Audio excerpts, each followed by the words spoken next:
La malédiction de la Dame Blanche ou la malédiction de la Llorona au Québec. The Curse of la Llorona est un film d'horreur américain réalisé par Michael Chaves, sorti en 2019.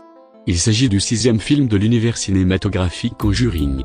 La connexion avec cette franchise a été confirmée suite à des projections presse du long métrage. Le film commence par une scène qui se déroule en 1673. Une femme tue ses 2 enfants en les noyant dans un fleuve. 300 ans plus tard, en 1973, à Los Angeles, Anna est assistante sociale du service de protection des enfants.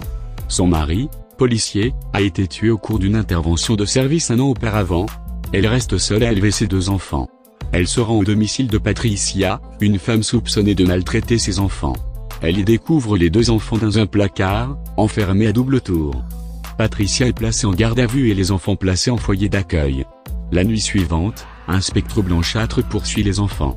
Ceux-ci sont retrouvés noyés dans le fleuve. Anna est bouleversée par ces événements.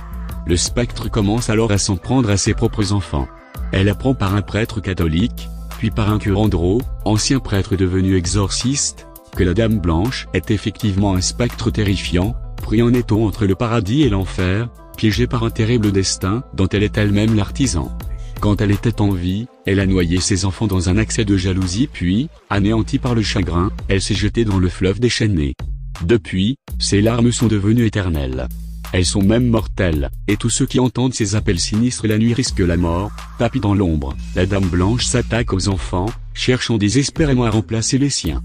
Loin de la légende de l'autostoppeuse fantomatique qui arpente les routes la nuit, la malédiction de la Dame Blanche s'inspire d'une légende mexicaine pour produire un film à la facture classique, mais qui réserve toutefois de sympathiques moments de frisson.